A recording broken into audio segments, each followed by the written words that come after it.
individual, no se permite una unión de trabajadores. Para estas dos instituciones se requiere obligadamente la participación de un sindicato de trabajadores. Entonces, regresamos al 214 y dice, y otros convenios de aplicación general para trabajadores de la empresa. Claro, cuando hemos llegado al 386, que nos habla de los convenios colectivos, claro, un convenio también no puede celebrar una unión de trabajadores colegiados, pero también tienen derecho los sindicatos. Después vamos a ver a partir de los 193 cómo están integrados los tribunales de conciliación y arbitraje y la importancia que tienen precisamente los sindicatos. Por eso dice ahí, salvo el contenido del artículo 300, bueno, vamos a terminarlo de leer. Celebrar contratos colectivos de trabajo, acuerdos colectivos de condiciones de trabajo y otros convenios de aplicación general para los trabajadores de la empresa. Las celebraciones de dichas actividades corresponden con exclusividad a los sindicatos, salvo lo expresado en el artículo 374, 375 y 376, que es el arreglo directo, si ustedes lo verifican, que se refiere a la unión de trabajadores. Ahí no es necesaria la participación de los sindicatos. Participar en la integración de los organismos estatales que les permita la ley. Por supuesto, hemos hablado entonces tribunales de conciliación, tribunales de arbitraje y también las comisiones paritarias del salario mínimo y otras donde ellos puedan participar, donde la ley faculta. Pero si se dan cuenta, en esos casos, por más que existamos los trabajadores, más trabajadores en la empresa, le van a dar, no prioridad, le van a dar verdaderamente el sentido literal a lo que está escrito en el Código de Trabajo, que le corresponde precisamente a delegados que nombren los sindicatos. Velar en todo momento por el bienestar económico social del trabajador y su dignidad personal. Eso es valioso porque recuerden que el sindicato a quien nos está representando es a nosotros los trabajadores, ¿sí? No a él como institución, nos está representando a nosotros los trabajadores. Crear, administrar, solicitar instituciones, establecimientos, obras sociales, actividades comerciales que sin ánimo de lucro contribuyan a mejorar el nivel de vida de los trabajadores y sean de utilidad común para sus miembros, tales como cooperativas, entidades deportivas, educacionales, culturales, de asistencia y previsión social, tiendas de artículos de consumo, aprovisionamiento de insumos e instrumentos de trabajo, las que para su funcionamiento serán debidamente reglamentadas y actuarán con la personalidad jurídica del sindicato. Lo importante aquí es de que de la siguiente institución que nos vamos a ver, que son los organismos paralelos a los sindicatos, o sea, las armas, las instituciones que precisamente han creado algunos países para ser contraparte de un sindicato. Pero lo importante acá es de que todo lo que el sindicato lo tiene que hacer sin ánimo de lucro. Sin ánimo de lucro. No se trata de que voy a comprar el producto y luego voy a tener una ganancia para vendérselo a mis afiliados. No tiene que haber ningún ánimo de lucro. Y en general todas aquellas actividades que no están reñidas con la ley para sus fines esenciales. Ahora miremos los derechos. ¿Cuáles son los derechos precisamente de los sindicatos? Dice el artículo 217, los sindicatos quedan facultados para iniciar sus actividades a partir del momento de su inscripción en el registro público de sindicatos.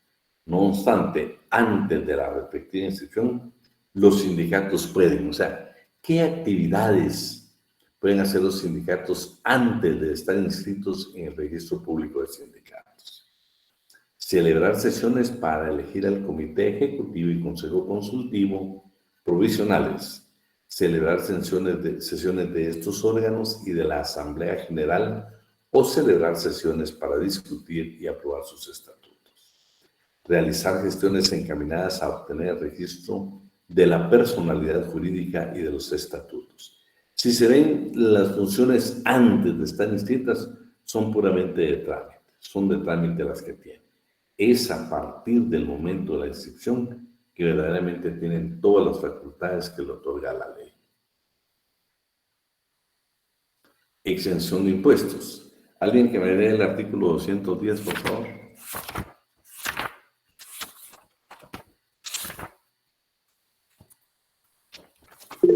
Dime.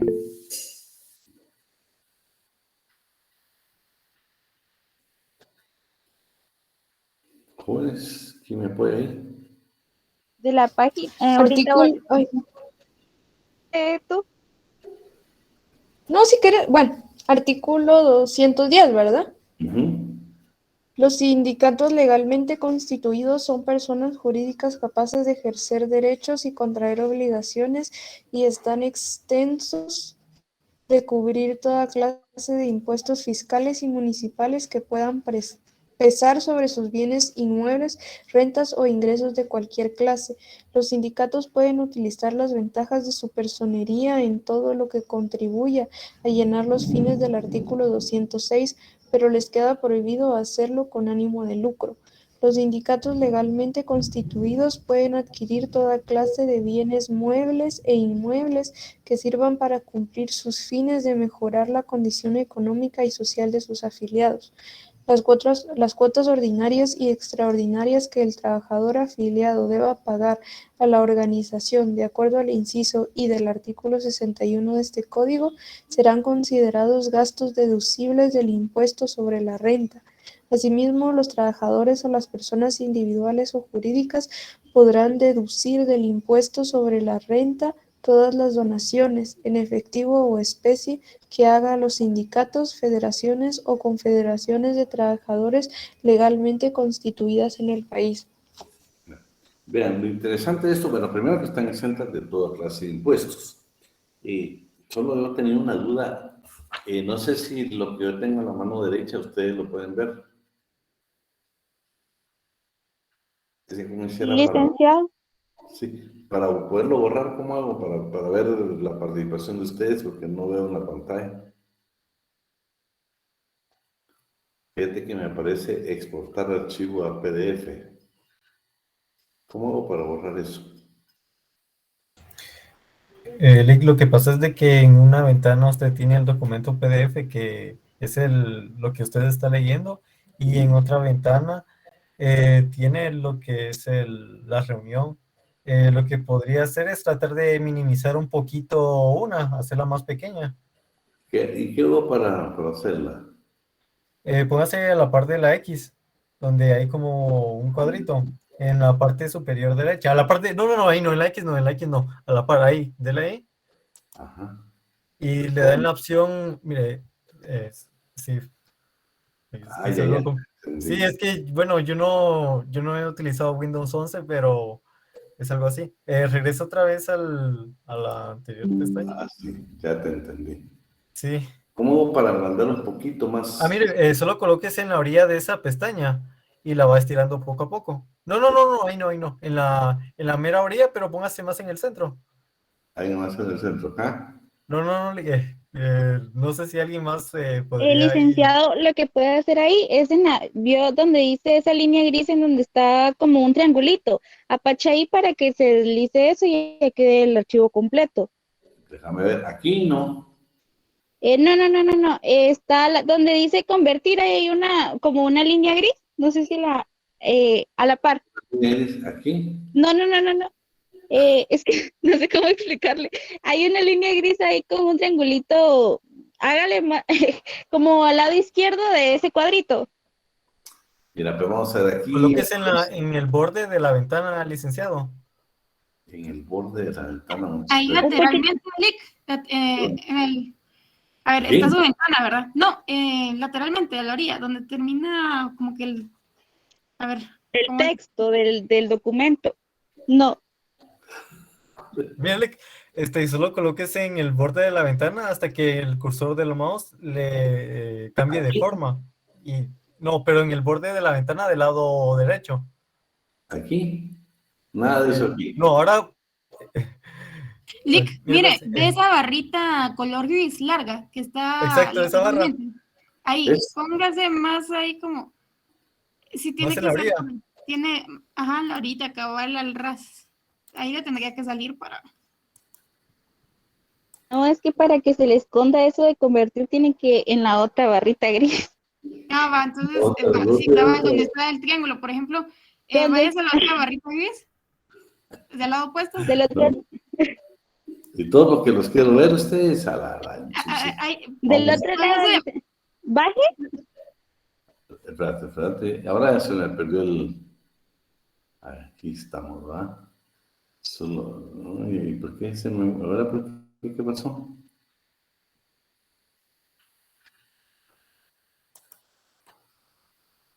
¿En este lado no?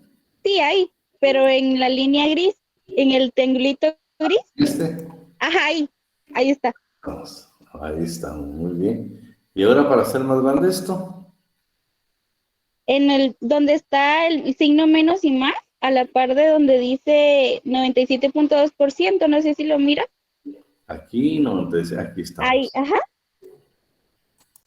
Ay, pero ¿qué pasó? No me sale toda la... Es que yo creo que el Lick quiere ampliar la ventana.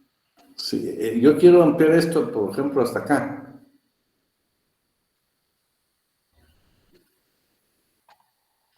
Por eso lo que tiene que hacer es solo colocarse en el borde hasta que el mouse cambie como que de forma, no sé cómo decirle exactamente, pero tiene que colocarse en el mero borde de la ventana.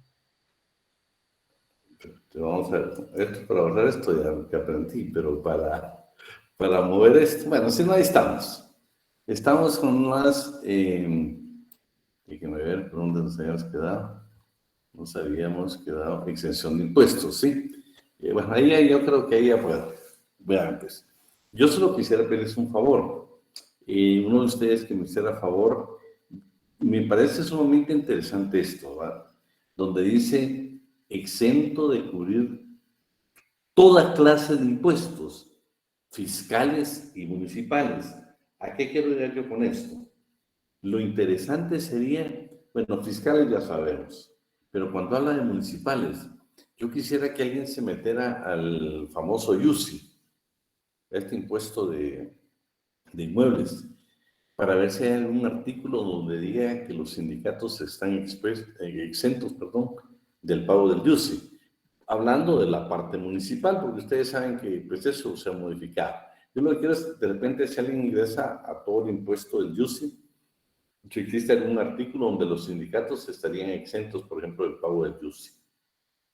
Nada más que me verificaran eso. Entonces estamos. 210, los sindicatos pueden adquirir toda clase de bienes inmuebles, muebles e inmuebles. Eso sí, que quede claro. Yo siempre les he indicado a ustedes de que, por ejemplo, entre 9ª y 10ª Avenida, entre 11 Calle creo que es, ahí hay un sindicato que es el famoso sindicato del SAM, que es el de los ferrocarrileros. Ese tiene muchísimos años de existir, muchísimos años. Solo déjenme ver que alguien nos estaba pidiendo ingresar. Estoy en otra computadora. Tiene muchísimos años de existir. Esa casa por años estuvo abandonada. Recientemente la están remodelando. Pero lo interesante es de que un sindicato sí puede comprar, por ejemplo, un bien inmueble, ¿verdad? Y en cuanto a las donaciones, la última parte de este artículo, ¿saben por qué quisiera comentarlo? Si se dan cuenta, dice, bueno, primero nuestras cuotas son deducibles del impuesto sobre la renta.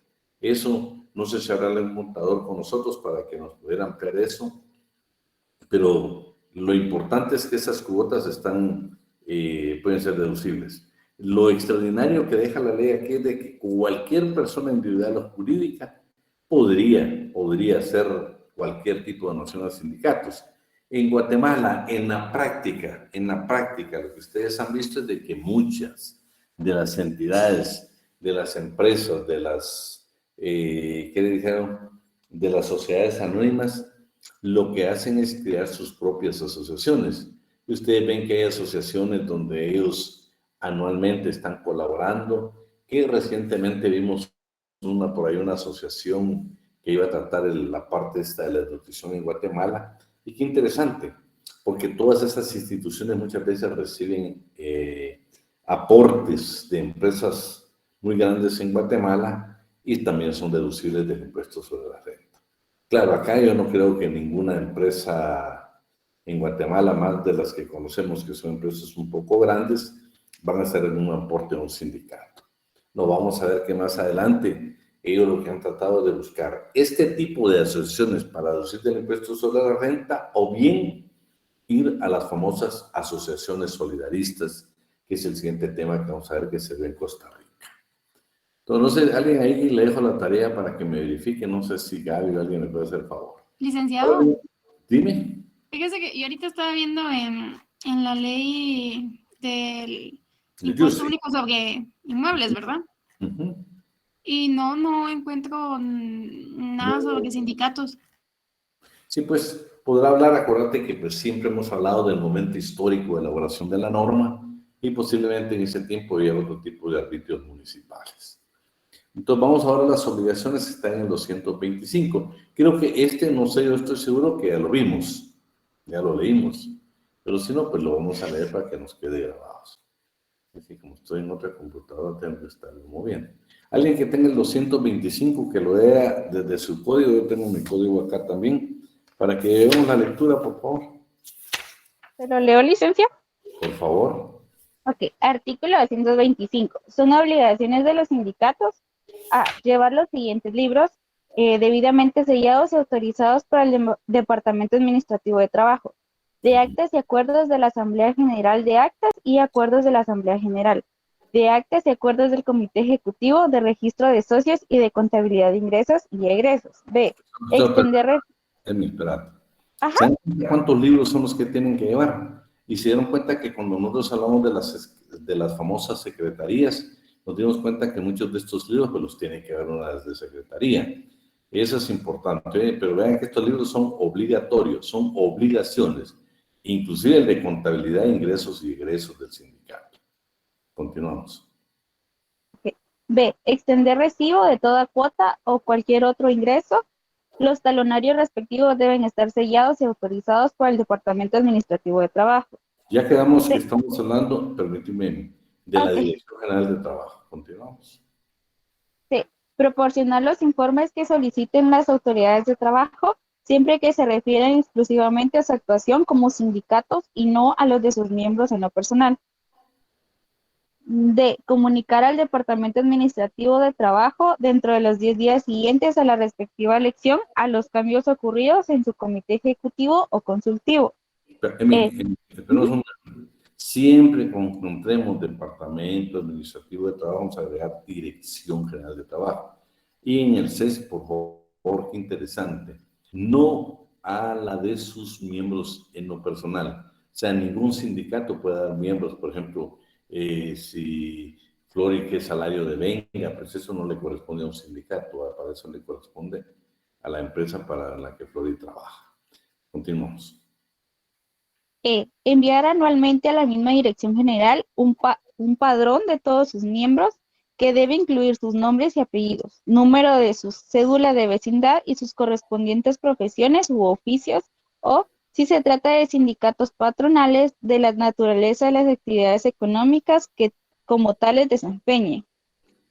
F. Solicitar al expresado departamento dentro de los 15 días siguientes a la celebración de la Asamblea General que acordó reformar los estatutos, que se aprueben las enmiendas a los mismos que sean procedentes. Y G. Publicar cada año en el Diario Oficial un estado contable y financiero de su situación que comprenda con la debida especificación el activo y pasivo del sindicato. Bueno, vean qué interesante. Siempre que encontremos departamento administrativo, pongamos en nuestro código, Dirección General de Trabajo. Enviar anualmente a ese, ahora no es departamento, a esa dirección, el padrón de todos sus miembros. ¿Por qué? Porque como acuérdense que siempre hay elecciones en los sindicatos y es necesario por lo menos que se tenga el padrón actualizado. Solicitar a la expresada dirección, ya dejamos que no es departamento, sino dirección. Dentro de los 15 días, bueno, la reforma de los estatutos y publicar cada año en el diario oficial un estado contable y financiero de su situación que comprenda con la debida especificación el activo y el pasivo del sindicato. Veamos hoy las provisiones en el artículo 208. Por favor.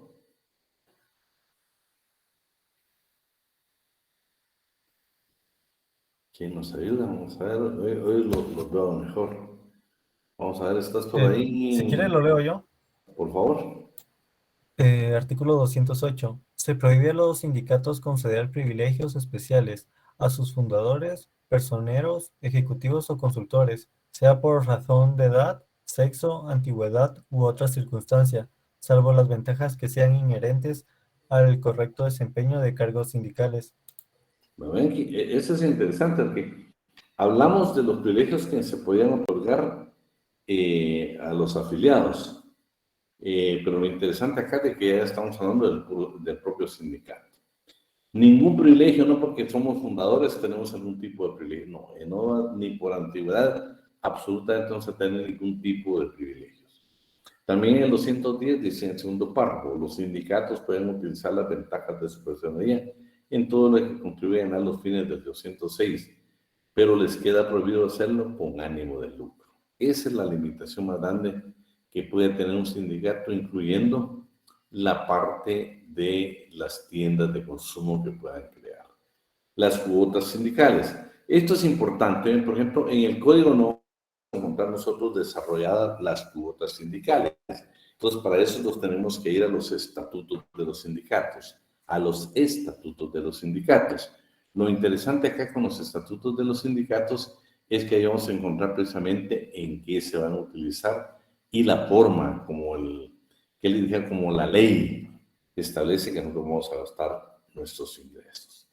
La base económica del sindicato la constituyen los ingresos. ¿Por qué lo puede percibir? Por cuotas ordinarias, extraordinarias y donaciones nacionales e internacionales. Vean, estas preguntitas casi seguro van a ser de exámenes. La cuota ordinaria será del 1% del ingreso mensual devengado por cada afiliado, la que debe ser pagada al secretario de Finanzas. Vean, la cuota ordinaria entonces, ¿cuánto va a ser? Del 1% del salario devengado. 2. Las cuotas extraordinarias deberán ser convocadas por la Asamblea General y no podrán ser mayor de la cuota ordinaria. Esto es importantísimo. ¿Saben qué es lo que pasa? El problema que se da muchas veces en los sindicatos es cuando hay la discusión de impacto colectivo de condiciones de trabajo. Si se recuerdan, pues ha habido un poco de discusión en cuanto a quién debe pagar los honorarios de los abogados. Normalmente, en casi todos los pactos colectivos de hace años atrás, siempre hay un artículo donde en el pacto indicaba que los honorarios, por ejemplo, si yo era asesor del sindicato de ustedes, los honorarios míos los iba a pagar el patrón. En la iniciativa privada, pues se podrá hacer, pero en el Estado, acuérdense que hubo un tipo de proceso y ahora, pues definitivamente no van a homologar. Cuando ustedes escuchen en la palabra homologar en un sindicato, es que, por ejemplo, homologar significa ya el trámite final, donde es uno de los viceministerios quien asume la responsabilidad y va a dar como válido, por ejemplo, una negociación de un pacto colectivo. O sea, el Ministerio de Trabajo tiene la obligación de revisar los pactos colectivos de condiciones de trabajo para que no se encuentren perjudicadas garantías mínimas que la ley le otorgan a los trabajadores. Entonces, esa homologación no se va a dar si verdaderamente los estatutos estén infringiendo estas normas. Ya actualmente, como hablando de las cuotas extraordinarias, se da un problema serio, porque ahora que son los trabajadores que tienen que pagarle los honorarios al abogado, pero definitivamente si nosotros somos afiliados a un sindicato, nos van a descontar esa cuota extraordinaria para cancelar esos honorarios. Yo creo que esta van a tener que hacer una modificación porque aquí habla que la extraordinaria no podrá ser mayor de la cuota ordinaria del 1% del ingreso del trabajador o del afiliado concretamente. No podrá decretarse más de 4 cuotas extraordinarias en el año. Este es otro elemento bien definido, no lo vamos a encontrar en el código, lo encontramos en los estatutos de los sindicatos. Este que yo le estoy dando es el general, por supuesto. Habrá algunos que van a tener algunas vicisitudes diferentes, pero este es el general. Entonces, 4 cuotas extraordinarias máximas que nos van a poder exigir en el año. En ambos casos, la Secretaría de Finanzas quedó obligada a extender los recibos correspondientes debidamente autorizados por la Dirección General de Trabajo. La distribución. Este video, desde que comenzamos los sindicatos, le dije a ustedes, vean qué interesante, todos los estatutos de los sindicatos deben de tener esta parte que nosotros tenemos ahorita enfocada. De la distribución de los fondos provenientes del pago de cuotas ordinarias se distribuirán dentro de los porcentajes siguientes. Vean, gastos de administración, el 40%. Ustedes han visto que los sindicatos, inclusive, muchas veces tienen secretaria, tienen contador, tienen personal, ¿no? Pero estos gastos de administración no van a exceder de un 40%. De previsión social, el 30%. Yo les he comentado a ustedes en una de las clases que, por ejemplo, conozco un sindicato donde ahorita por la pandemia trató de proporcionarle a los trabajadores las mejores mascarillas, los mejores gel. O sea, vio que ese sindicato se preocupó por verdaderamente llevar ese beneficio, pero lo tenía que hacer siempre que no excediera ese 30%. Para propaganda, educación, cultura, deportes, el 20%. Y para fondos de reserva, el 10%. Si se dan cuenta, el sindicato no puede disponer libremente de las cuotas que nosotros como afiliados les estemos entregando. También ya leímos de que la Dirección General de Trabajo tiene la obligación de hacer las auditorías, así como autoriza los talonarios para que nos hagan nuestros descuentos, también tiene la obligación de practicar auditorías a los sindicatos para que estos porcentajes que hoy estamos viendo se distribuyan de la manera correcta. Vamos a ver los gastos de administración. Los gastos de admisión deben fijarse en el presupuesto elaborado por el Comité Ejecutivo para ser presentado a consideración de la Asamblea General cada año. La Asamblea General debe adoptar este presupuesto con las modificaciones que considere convenientes. Las erogaciones deben ser hechas por el Secretario de Finanzas y autorizadas por el Secretario General, respetando siempre las sumas fijadas en el presupuesto anual. Por lo tanto, su periodo de ejecución y o fiscal será del 1 de enero al 31 de diciembre de cada año. En los gastos de administración debe fijarse la cuota que el sindicato deberá pagar a la federación o central a la que pertenezca, o a la confederación sería. Yo creo que aquí no nos vamos a perder, estamos bien claritos. Yo solo quiero dejar con ustedes bien claro que hay porcentajes y la forma que en 4 rubros donde ellos pueden distribuir el 100% de todos los ingresos que perciban con las cuotas ordinarias y extraordinarias que le impongan la Asamblea General a sus afiliados. Vamos a hablar de las sanciones. Artículo 213. ¿Quién nos hace por ahí el favor? ¿Quiere que lo leo yo, Luis? Por favor. Artículo 213. Código de Trabajo, sanciones. Son penas imponibles a los sindicatos. A. Multa cuando de conformidad con este código se hagan acreedores a ella. Y B. Disolución en los casos expresamente señalados en este capítulo. No obstante lo anterior, los miembros del Comité Ejecutivo son responsables personalmente de todas las violaciones legales o abusos que cometan en el desempeño de sus cargos. Se exceptúan de responsabilidad en las decisiones tomadas por la Asamblea General o el Comité Ejecutivo aquellos de sus miembros que hubieran razonado su voto en contra de la decisión tomada. O sea que los responsables son los del Comité Ejecutivo. Siempre y cuando no firmen. Exacto. Fíjate, Manuel, de que, vean, por eso les decía a ustedes que nosotros hemos conocido los sindicatos, pues, en forma general, y a veces, pues, por supuesto, por la opinión pública, por las redes sociales, porque puedan decir determinados medios, nosotros nos formamos unidad en un sindicato. Pero si se dan cuenta, hasta ahorita donde vamos viendo los sindicatos, pues la verdad es que nada ideológico. Y segundo, hay responsabilidades. Por ejemplo, yo le digo, Marvin, como miembro del Comité Ejecutivo, él lo único que tiene que hacer es ejecutar lo que dicen los estatutos, las disposiciones de la Asamblea General. No puede ir más allá, Marvin, por ejemplo, si es secretario general o secretario de organización, secretario de actas. no puedes ir más allá de tus obligaciones porque no tienes responsabilidad hasta de tipo penal. Veamos hoy la disolución. Vean, este tema, la última yo se elegí la fusión. Si ustedes ven, la mayoría de tratadistas solo dejan la forzosa, legal y voluntaria. Ya leímos un artículo que en la parte final habla que ¿por qué la fusión? Porque la fusión normalmente son el sindicato de Gabriela y el sindicato de Marvin, por ejemplo, se van a fusionar. Definitivamente uno de los dos tiene que desaparecer. Ni siquiera van a formar uno, sino se va a absorber precisamente uno. Ese, pues, por supuesto, entra en la disolución porque ya no va a existir como tal. Vamos a ver la junta liquidadora y los efectos de la disolución. Vamos al artículo 226. Vean qué interesante, porque el Estado de Guatemala no puede disolver un sindicato. Claro, habrá sus excepciones, pero como regla general no se permite disolver un sindicato. Pero vamos que es el artículo 226. ¿Quién no nos lo lee por ahí? Artículo 226. A instancia del Ministerio de Trabajo y Previsión Social, los tribunales de trabajo y previsión social deben declarar disueltos a los sindicatos a quienes se les pruebe en juicio. A.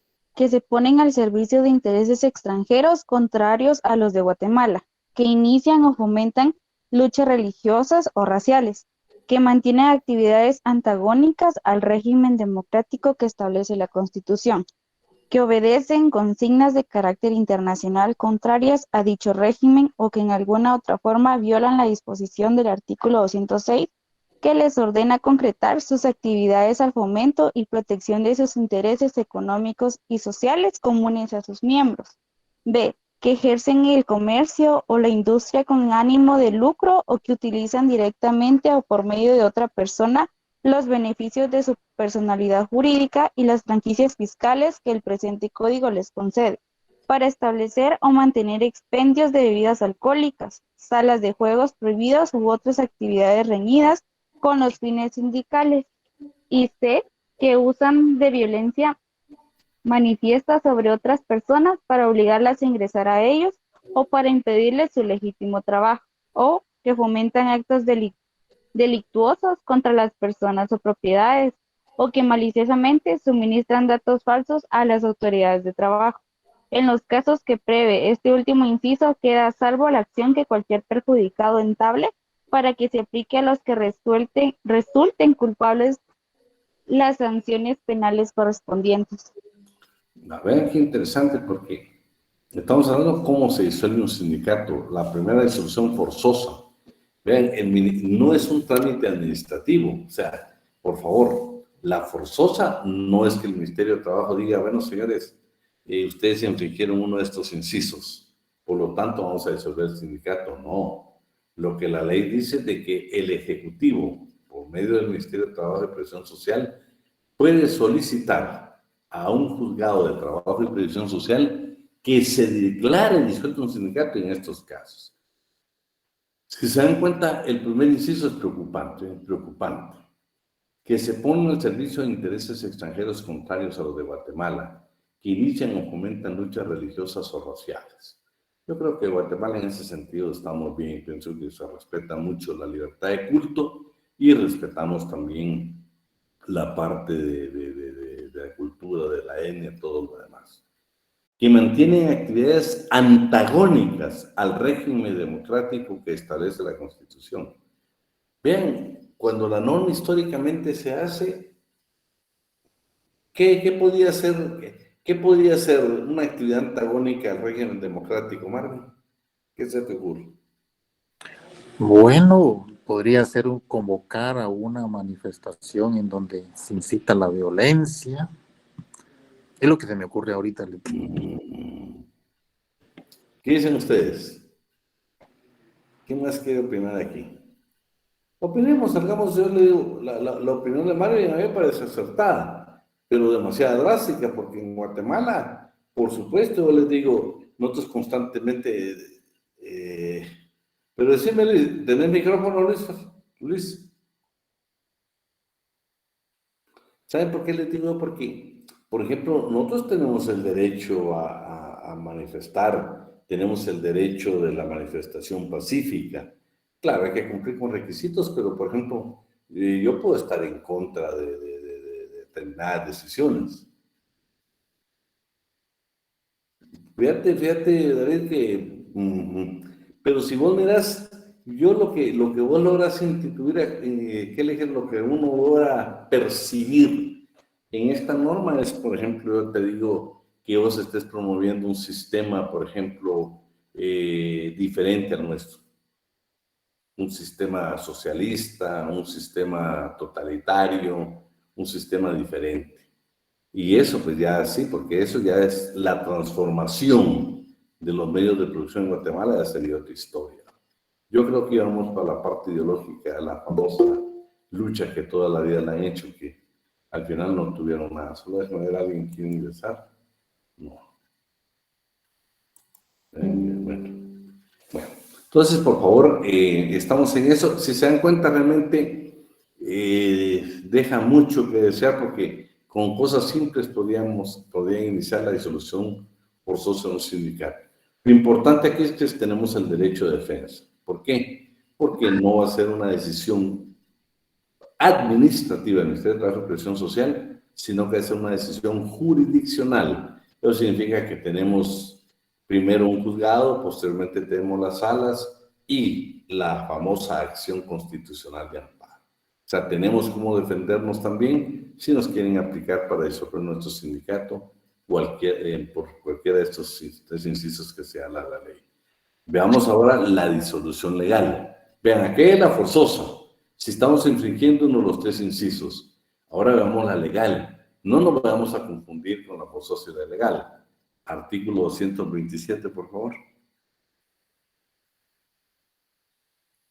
El organismo ejecutivo, por conducta del Ministerio de Trabajo y Previsión Social, debe solicitar ante los tribunales de trabajo la disolución de los sindicatos en los siguientes casos.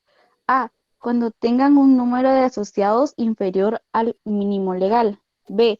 Cuando no cumplan alguna de las obligaciones que determina el artículo 225. Y C. Cuando no se ajusten a lo dispuesto por los incisos C o I del artículo 223. En todos estos casos es necesario que la Inspección General de Trabajo les formule previamente un apercibimiento escrito y que los conceda para subsanar la omisión que concretamente se les señale. Un término improrrogable de 15 días. Vean, la disolución legal, la más común es que no tengamos el mínimo. Lo que quiere decir aquí realmente es de que, imagínense, nosotros tenemos 20 trabajadores y viene Gabriela Domínguez y dice, yo me retiro del sindicato. Ya no tenemos los 20, ya no tenemos los 20. Ese es el motivo para que otra vez el Ministerio de Trabajo, ¿sí?, debe pedir a un juzgado de trabajo o debe solicitar a un juzgado de trabajo y previsión social la disolución legal del sindicato por no llegar al número.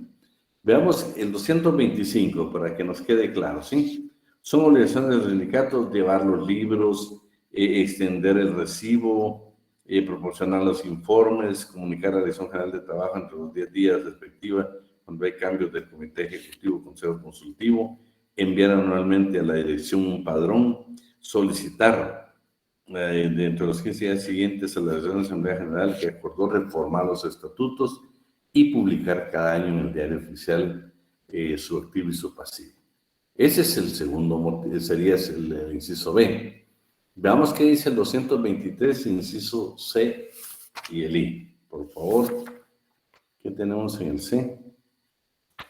223. ¿Alguien lo tiene por ahí? El 220, Sí. el C, ok. El número de sus miembros no puede exceder de 9 ni ser menos de 3, menor de 3. Pues solo detente ahí. Vean qué interesante.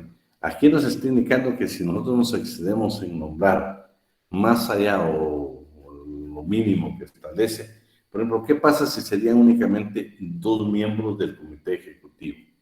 De conformidad que en el 227 sería motivo de solución. ¿Y qué pasa si se nos ocurre, imagínate, Gustavo, que se nos ocurra a nosotros decir, bueno, como Gabriela, como Emi, como René, como Ana Lucía, como Ana Rebeca, como Marvin, como Avidan, como Flori. Somos 10, entonces vamos a nombrar 10 miembros del comité ejecutivo para que ninguno de nosotros esté inconforme. Eso no puede porque es motivo de disolver legalmente un sindicato. Veamos el siguiente, que es el I. Está obligado a rendirlas a la Asamblea General, por lo menos cada 6 meses, cuenta completa y justificada de la administración de los fondos y remitir copia del respectivo informe, firmada por todos sus miembros a la Dirección General de Trabajo. Asimismo, ok. ¿Se dan cuenta? No enviar ese informe es otro motivo que el Ministerio de Trabajo puede pedir la disolución de nuestro sindicato. Yo creo que están bien claras las 3 características. Veamos hoy la disolución voluntaria, artículo 228.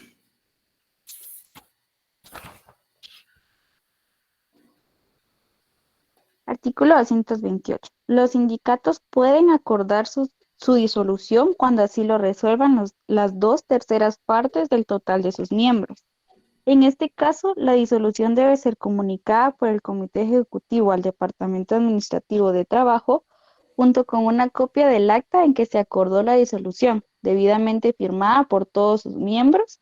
En cuando ese departamento reciba dichos documentos, debe ordenar la publicación en un resumen del acta por 3 veces consecutivas en el Diario Oficial, y si después de 15 días contados a partir de la aparición del último aviso no surge oposición o reclamación, debe proceder sin más trámite a hacer la cancelación respectiva. Vean qué fácil es, así como aparentemente sería tan fácil poder instituir un sindicato, también esta disolución voluntaria, pues la ley lo hace de manera más, ¿qué le creo? Los plazos están tan cerca para poder resolverla. Por favor, siempre agregamos, esa es la forzosa, yo pienso que es demasiado general, casi dejamos a disposición de la interpretación que pueden ser las autoridades de trabajo o el Estado para poder disolver forzosamente un sindicato. Pero bueno, en esta disolución que estamos ahorita, ¿sí? en la voluntaria. Primero, que no se les olvide que cada vez que hablamos de las 2/3 partes del total de sus miembros, estamos hablando de una mayoría calificada. Cada vez que encontremos Departamento Administrativo de Trabajo, estamos hablando de la Dirección General de Trabajo. Esto que está aquí, esta llamada, pues ya la van a encontrar ustedes en los estatutos, ¿va? En caso de solución, el Comité Ejecutivo debe comunicarlo a la Dirección General de Trabajo, adjuntando copia del acta en la cual fue acordada la misma, firmada por todos sus afiliados para que se proceda de conformidad con lo estipulado en el artículo 228 y 229. Veamos hoy la fusión. Este es interesante porque yo les digo, cada vez que ustedes vean a cualquier tratadista guatemalteco y cuando habla de la clasificación de las disoluciones, no le va a mencionar la fusión, solo le va a dejar la forzosa, la legal y la voluntaria. Pero para don Avidan Ortiz y para ustedes también, si le damos lectura al artículo 232, también es la disolución porque uno va a desaparecer. Veamos qué dice el artículo 232. Despacio, por favor, quien nos haga favor. Se lo leo yo, Lick. Por favor. Fusión, artículo 232, Código de Trabajo. 2 o más sindicatos de la misma naturaleza pueden fusionarse para formar uno solo. Detenete ahí, Marvin. La interpretación no tiene otra. Para formar uno solo. No quiere decir que van a formar uno nuevo, Marvin. Para formar uno solo. Correcto, por eso la fusión. En cuyo caso se debe proceder de conformidad con los artículos 216, párrafo segundo, 217 y 218. Si la fusión se declara procedente, el acuerdo respectivo debe ordenar la cancelación de la inscripción de los sindicatos fusionados y de sus correspondientes personalidades jurídicas. Mientras eso no ocurra, los sindicatos que se trate conservan dicha personalidades y pueden dejar sin efecto el convenio de fusión. Es decir, que se cancelan los dos sindicatos. Fíjate que normalmente en la práctica lo que se hace es se cancela uno y se adhieren al otro. Sí, se están fusionando para crear uno solo. Pero dice, debe ordenar la cancelación de las inscripciones de los sindicatos fusionados. Y de sus correspondientes personalidades jurídicas. Similarmente disuelve los dos. Correcto. Pero yo digo, normalmente uno absorbe al otro. Claro, la interpretación es que disuelve a los dos. Correcto, y crea otro. Oye, imagínate, entonces, no sería una fusión, ¿va? Porque fusionarse es adherirme a algo. Y aquí lo que está indicando todo el párrafo es que definitivamente van a desaparecer los dos. Mientras esto no ocurra, los sindicatos conservan sus personalidades y pueden dejar sin efecto el convenio de fusión. El asunto es de que si vamos a crear uno nuevo, fíjate qué interesante. ¿Por qué nos manda el 216? Porque el 216, ¿te recuerdas que habla que para formar un sindicato de trabajadores se requiere un número descrito de 20 trabajadores? Claro, aquí te habla el párrafo segundo, pero yo no sé si tienen ustedes su código a la mano. Pero si se dan cuenta, el 216, ustedes tienen párrafo segundo. ¿Alguien que me llenara por ahí?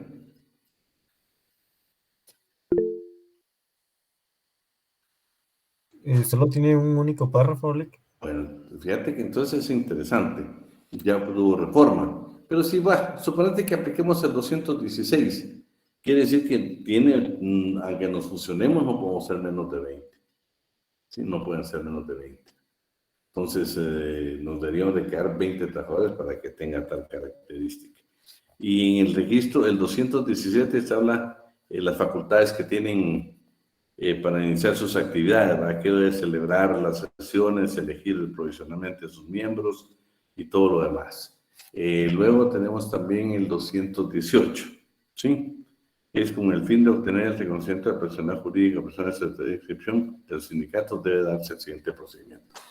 217, que también te está hablando de la celebración para tener el consejo, el comité ejecutivo, consejo consultivo provisional, todo eso es como que estuviéramos formando un sindicato. Nos manda prácticamente a como que estuviésemos formando un nuevo sindicato. Correcto, o sea que el hecho de fusionar no significa que automáticamente va a generar el otro sindicato. Hay que hacer todo el procedimiento nuevamente. Imagínate, si te mandan 216, 217 y 218, te estamos mandando a un nuevo sindicato. ¿Qué sentido tiene que nos fusionemos, no? Pues no debería llamarse fusión, entonces. Ahí estamos. Entonces, deberíamos hablar de algún tipo de solución, porque estamos disolviendo dos sindicatos para crear uno nuevo. Por eso digo, en la práctica, la interpretación que se le da es que uno está absorbiendo al otro.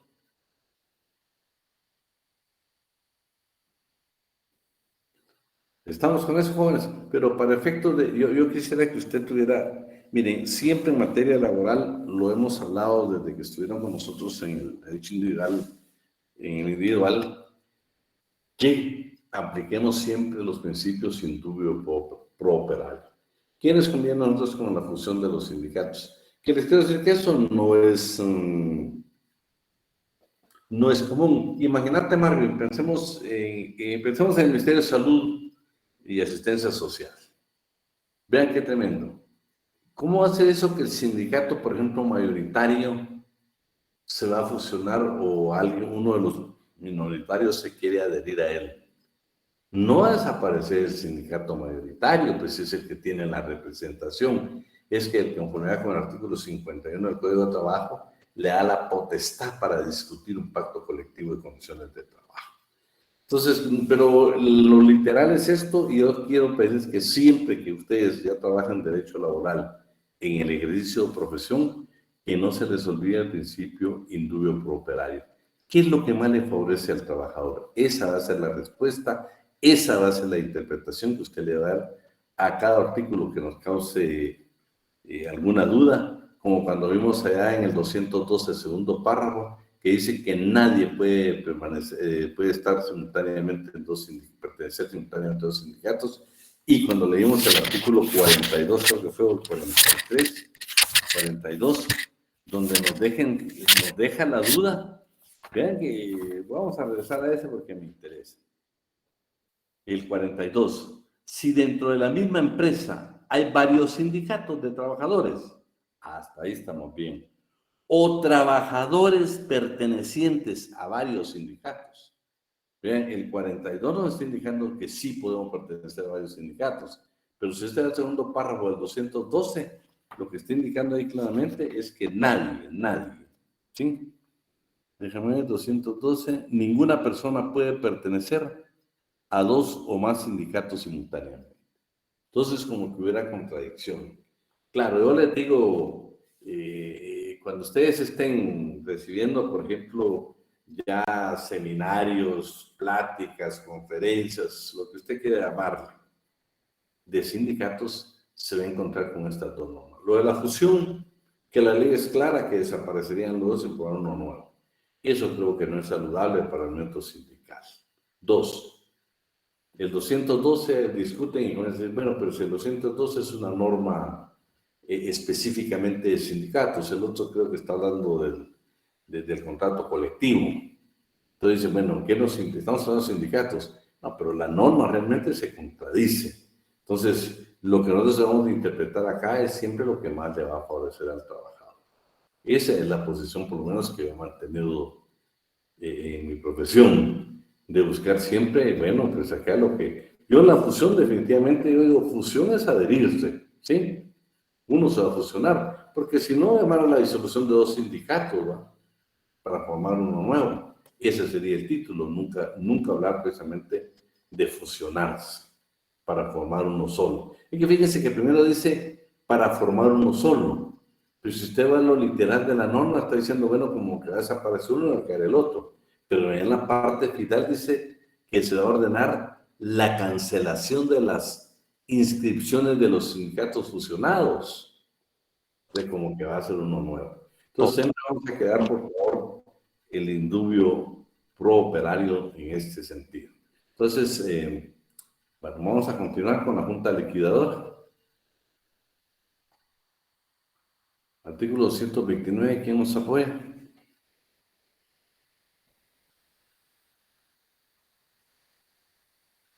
Licenciado, ¿se lo leo yo? Por favor.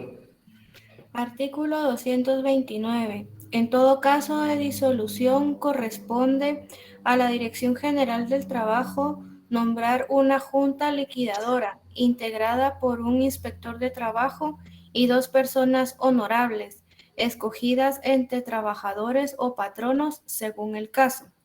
Dicha junta liquidadora ha de actuar como mandataria del sindicato disuelto y debe seguir para llenar su cometido. El procedimiento que indiquen los estatutos, los cuales pueden autorizar al Departamento Administrativo de Trabajo a que indique en estos casos al que crea conveniente u ordenar que se aplique el que establezcan las leyes comunes en lo que sea posible.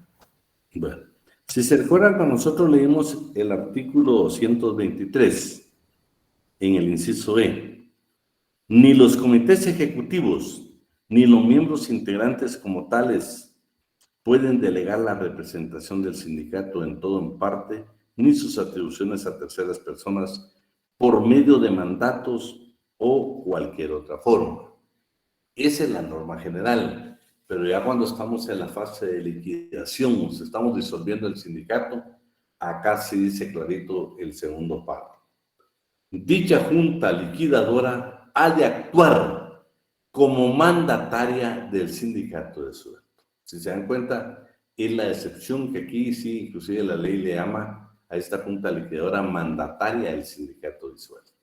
Es otra de las observaciones que tenemos que hacer. Y por favor, cada vez que diga Departamento Administrativo de Trabajo, estamos hablando exactamente de la Dirección General de Trabajo. Veamos hoy los efectos de la disolución. ¿qué pasa con el patrimonio de un sindicato? ¿A dónde se van esos bienes? Imaginemos que el sindicato adquirió inmuebles o tiene vehículos. ¿Qué pasa? Decime, Marín, ¿tenés ahí tu micrófono? Sí, licenciado, aquí estoy. No, yo la duda que tenía era, en esa junta liquidadora también participan los patronos. No. Acuérdate que dice, cuando se está refiriendo a patronos, si es, como la ley faculta que hay sindicatos de patronos. Ah, Si fuera de patronos, sí, pero no, este es solo de trabajadores. Acuérdate que aquí no hay ninguna aportación del patrono. Aquí fueron cuotas sindicales ordinarias y extraordinarias nuestras. Entonces, aquí estos van a ser trabajadores honorables, pero pertenecientes a que fueron parte del sindicato. De hecho, te digo, en la práctica se dice que sean del sindicato, pues. Tampoco pueden ser trabajadores que nunca fueron sindicalizados, porque estamos viendo, oímelo, ahorita vamos a ver el destino, pero esta junta liquidadora, fíjate que lo que dice, ¿por quiénes van a estar integradas? Por 2 personas honorables, escogidas entre trabajadores o patronos, dependiendo del sindicato, por eso la O. ya. Si fueran ambos, ¿va? Pero no. Si es de trabajadores del sindicato, solo van a ser trabajadores. Correcto. Si fuera sindicato patronos, ahí estaríamos. Oh, Pero lo interesante, Marvin, es de que esta junta liquidadora tiene que ver con lo que viene. ¿Hacia dónde? Claro, no van a decidir ellos, pero sí en procedimiento van a conocer. Veamos qué es el artículo 231.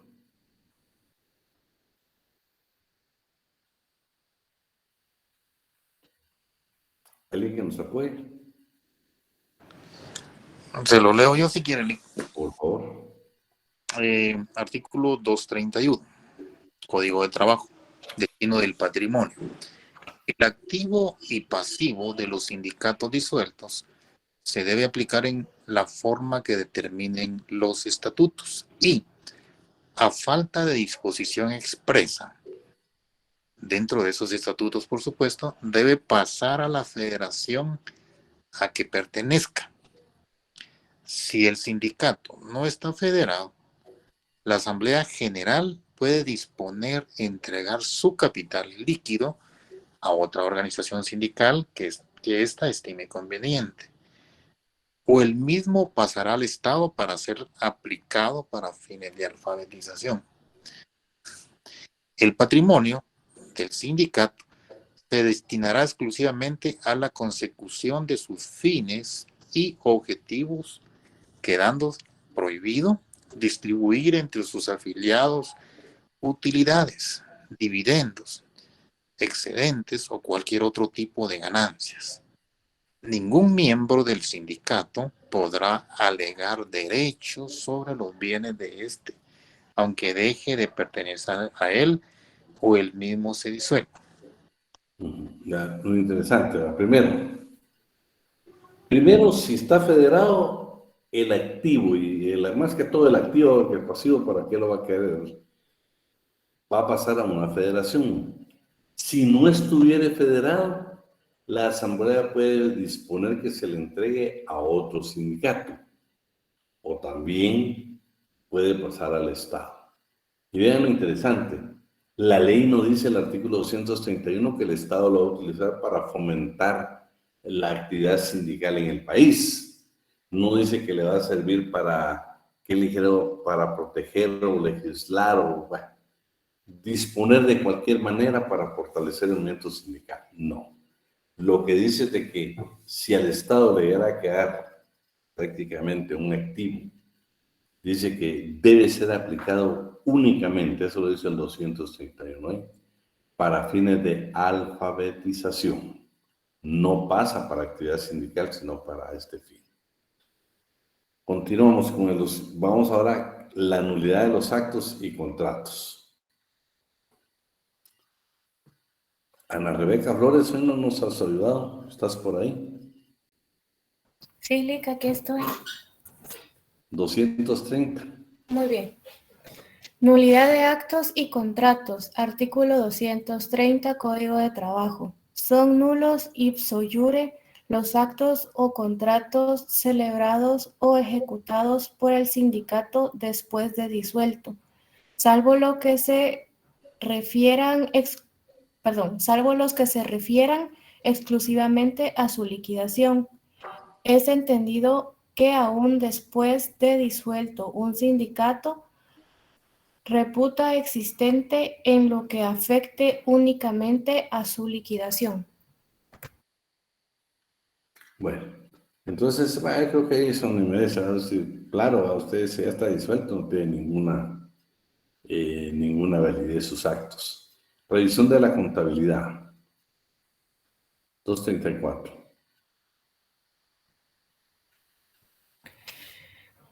Artículo 234, Código de Trabajo. En cualquier momento, 5 o más trabajadores sindicalizados pueden exigir que se practique una revisión en la contabilidad de su respectivo sindicato. Acuérdense que normalmente las revisiones de todo esto le corresponde a la Dirección General de Trabajo. Aquí lo interesante es el derecho de petición que tienen 5 miembros afiliados al sindicato. Inactividad del sindicato.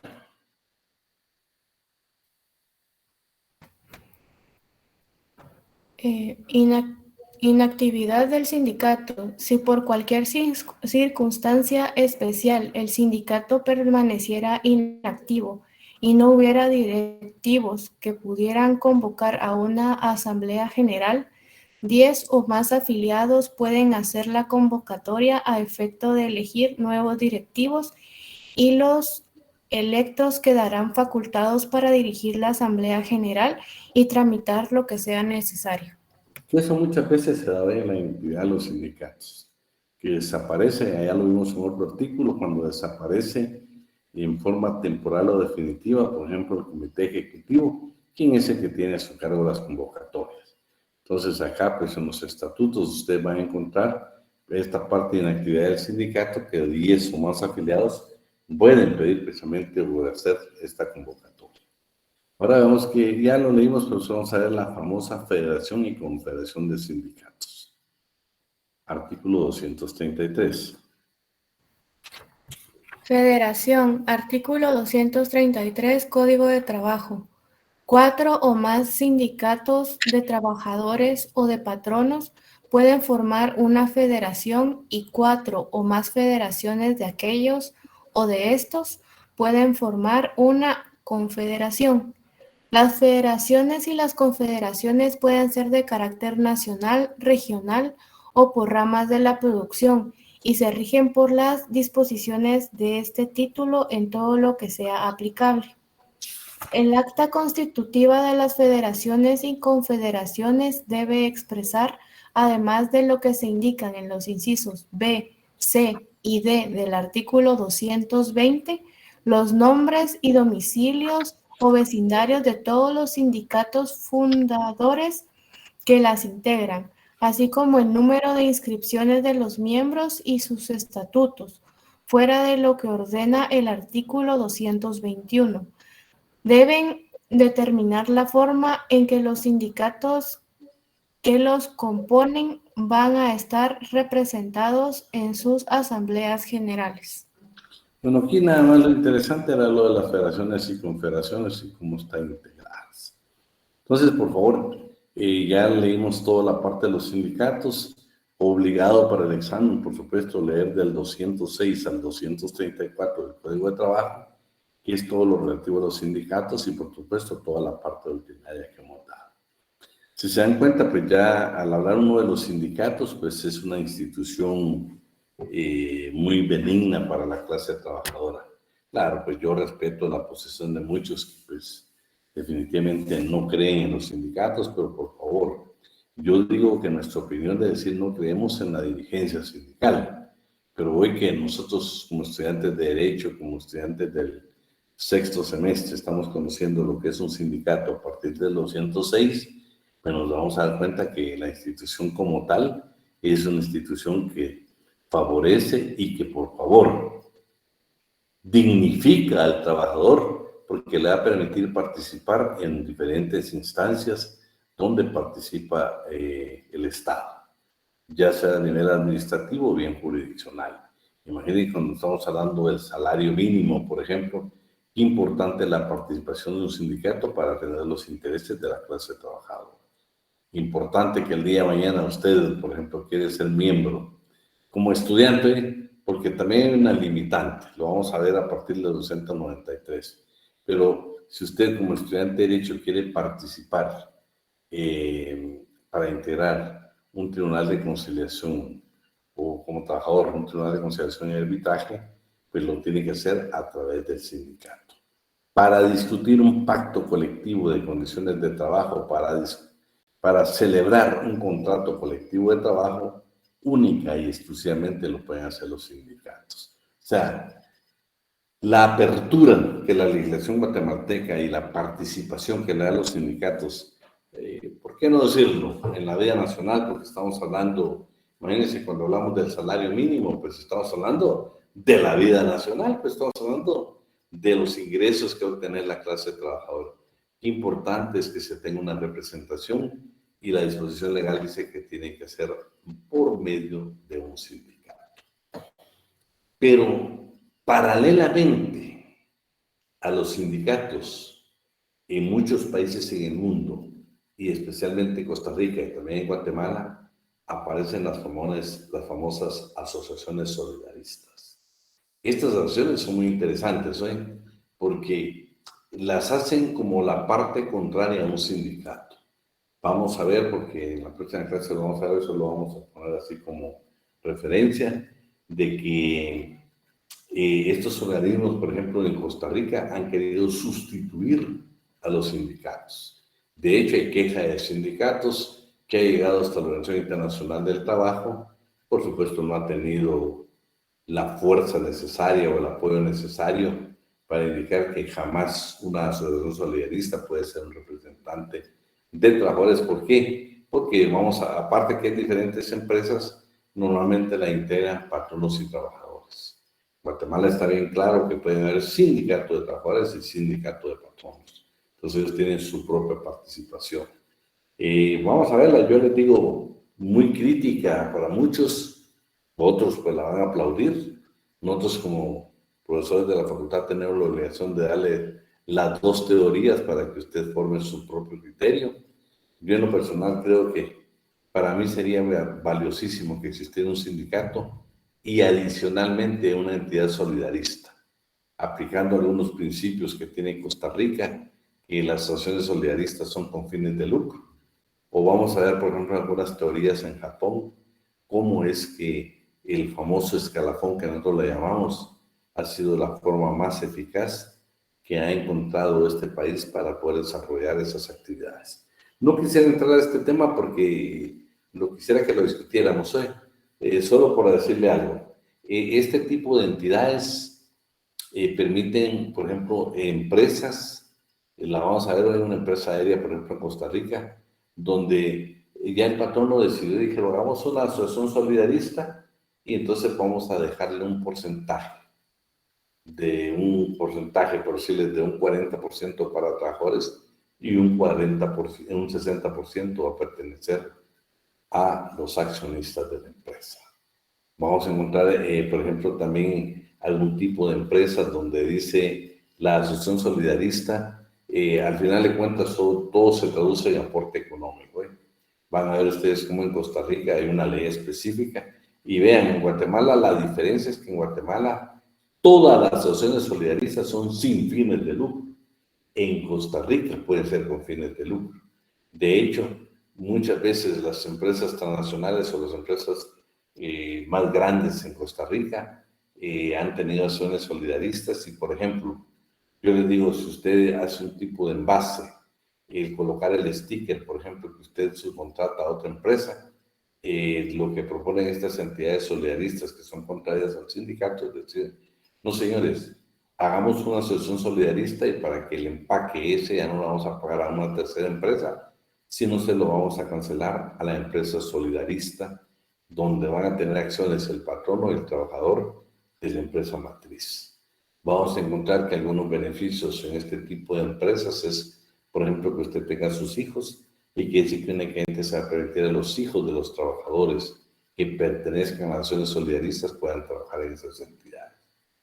Vamos a ver Japón que utiliza el escalafón. Solo estoy haciendo referencia porque ese documento, fíjese que es lo que quise resumir, pero me fascina, me pareció tan fascinante porque yo quiero que usted tenga su propio criterio. Yo le garantizo que la mitad de la clase la va a aplaudir y la otra mitad pues nos vamos a quedar con otro criterio. Yo en lo personal digo, cada vez que uno lee más y más de las acciones solidaristas, dice uno, qué valioso fuera que existiera un sindicato y adicionalmente que existieran las acciones solidaristas o que fueran parte del sindicato. Exacto. No, Marvin, mira, yo te digo, Costa Rica tiene mucho desarrollo. Fíjate que lo que pasa es que pues en el curso sabes de que el semestre es demasiado corto, pero cuando usted tenga tiempo, revise un poquito cómo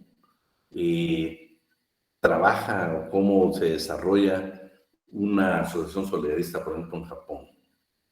Los países industrializados tienen su propia forma de desarrollo y yo creo que nos ha faltado mucho a nosotros. Entonces, bueno, lo vamos a dejar el día de hoy por ahí para que nada más quería tomarme unos 3 minutitos ahí para que platicáramos un poco del tema del trabajo. Gabriela, creo que hemos hecho grupos, ¿va? Pero yo he estado pensando ustedes y definitivamente, pues, no tenemos que hacerlo en equipo. Entonces, voy a hacer una modificación. Primero quiero contarles que el trabajo va a costar 10 puntos. 10 puntos.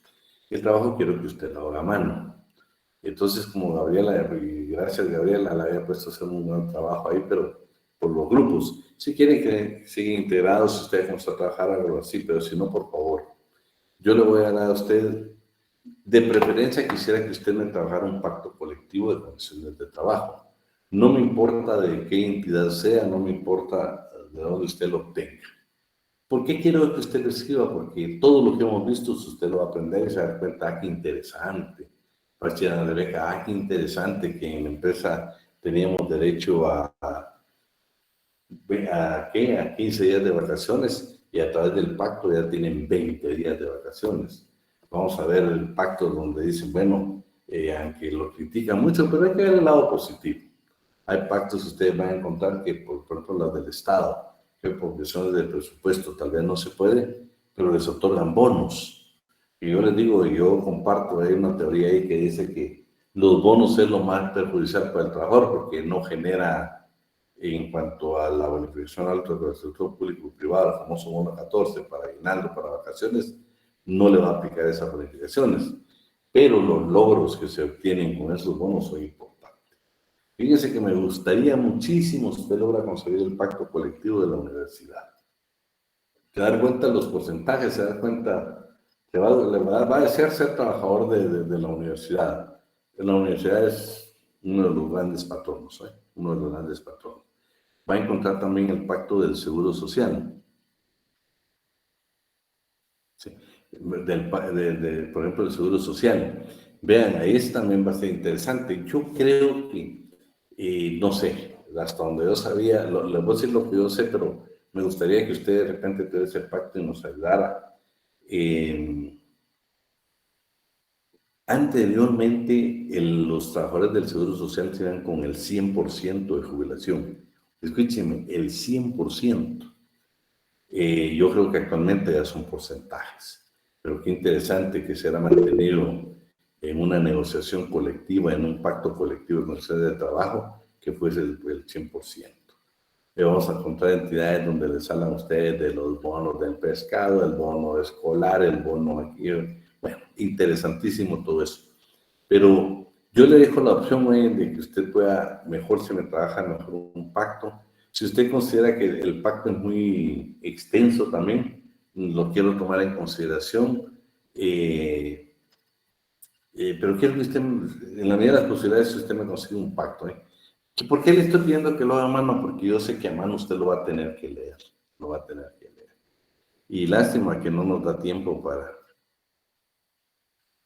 Sí, yo te digo, y sigue siendo mal, y sigue siendo esto. Pero ese es adicional. No te vas a ir al pacto. Imagínate, hoy por hoy la universidad sigue cerrada. pero tenemos la bendición nosotros de que el salario ha estado puntual. El salario nosotros los trabajadores, los profesores, todos los que somos trabajadores de la universidad, lo están pagando puntualmente. Entonces, yo no quisiera cargarlo, pero me gustaría, si todos, aún los que no estuvieron, Gaby, por favor, yo sé que muchos faltaron porque ese día no pudieron conectarse por la lluvia, los otros tenían trabajo, tantas circunstancias. No, yo este trabajo lo vamos a dejar a todos, a todos. Ya Gaby nos ha hecho favor de hacer los grupos, pero si quieren los vamos, no a disolver, pero usted siga trabajando si quiere así, pero lo voy a modificar en el sentido que mejor si es un pacto colectivo de condiciones de trabajo, que lo tiene que hacer a mano porque sé que si lo lee, yo por lo menos yo le digo, siempre yo tuve la costumbre de ir a recibir clases a la universidad. Yo tenía un libro de apuntes y todas las noches, o el siguiente día o fin de semana, yo precisamente me iba a pasarlo en limpio. Yo toda mi vida estudiante hice eso y me ayudó muchísimo porque era volver a repasar una clase. Y van a encontrar pactos maravillosos, pactos que le van a enseñar a ustedes. Dicen que el derecho laboral es asombroso, es maravilloso. Esto no se trata de obtener una medida sustitutiva en un caso penal, sino que qué beneficio va a tener toda una colectividad, todos los trabajadores de una empresa. ¿Cómo es posible, va a decir usted, que Marvin, que no es miembro del sindicato, y Gustavo, que es miembro del sindicato, si el sindicato de Gustavo tiene un aumento, también se lo tienen que dar a Marvin, que no es sindicalizado? Ese es el derecho laboral, ese es el derecho laboral colectivo. Así de que va a costar 10 puntos nada más. Usted, si por alguna circunstancia no lo puede hacer por trabajo, por lo que sea, por favor me escribe, o Gaby, que me apoya ahí muchísimo. Tal vez allá buscamos cualquier otro método, cualquier otro método. O lo vamos a dejar de una vez. Si usted por cuestiones de trabajo le es imposible transferir un pacto, que para mí sería maravilloso, le voy a dar la opción que haga un reglamento interior, ¿verdad? Y no me recuerdo que eran 3 documentos que yo quería que elaborara, pero bueno. Si no puede, pues me va a elaborar otro. Hay pactos muy pequeños, Yo casualmente en mi biblioteca les quiero decir que tengo el 3er pacto colectivo que suscribió en ese entonces IRCA con los trabajadores ferrocarrileros, con el sindicato, el famoso SAM, que habla mucho Mario López Larrabe. Yo me quedé con ese, yo tengo ese documento. Es pequeñísimo, pero vean qué interesante, qué interesante. Así es de que yo les quiero dejar que sea el pacto, por favor. Quienes no estuvieron ese día en clase, por favor, lo pueden hacer. Gaby, publicar lo que es para toda la clase, porque quiero entender de que muchos no pudieron asistir a la última clase por diferentes motivos y no podemos hacer ningún tipo de diferencia con ellos. Así de que la clase, el trabajo queda para todos, 10 puntos. ¿Algún comentario? Tenemos todavía 2 minutos. Buenas tardes, Lick. Solo para comentarle en relación a lo que había comentado usted sobre el IX. Fíjese que ellos tienen un plan de retiro a los 55 años, dependiendo la cantidad de años laborados, así va en proporción el pago de su pensión. Ya al llegar a los 60 les cambia el régimen. Hay personas que ya tienen hasta 35 años laborados, son los que se van con el 100% de su pensión. Qué interesante. ¿Sabes qué es lo interesante, Carla? Por eso te digo, interesante ese pacto de disponibilidad del Seguro Social, porque en el Estado, acuérdate que primero, la indemnización es únicamente hasta 10 años, no hay otro. 2, la indemnización, la ley de clases pasivas, hay un tope, creo que es hasta 5.500, si no estoy mal. Hay tope, hasta ahí vas a llegar de jubilación, no te van a extender. Pero imagínate un seguro social que te puedes ir con el 100% de tu salario. Es una maravilla, es una maravilla. Pero me gustaría de repente quien pueda hacer esa... Sí, imagínate, Patricia, me interesa eso, ¿saben por qué? Porque yo voy a aprender con ustedes, porque hay pactos que definitivamente tienen muy buena negociación colectiva, y eso nos va a enseñar a todos. Y si usted por cuestión de trabajo me dice, mire, o porque alguna circunstancia de la vida, una enfermedad, lo que sea, usted me dice, yo no me da tiempo, no tengo cómo hacerlo de un manuscrito.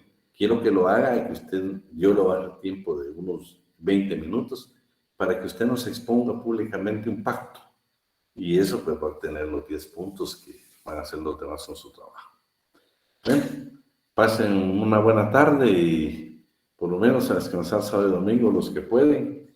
Y le cumplimos a la universidad. Gracias por estar hoy acá, porque pues todo el mundo pensamos que iba a haber también puente para nosotros, pero así tenemos que hacer, cumplir porque es nuestra obligación. Pasen una buena tarde, si Dios quiere, pues nos vemos el día miércoles. Gracias, licenciado. Buenas tardes, Lic. Feliz tarde, licenciado. Adiós, aquí.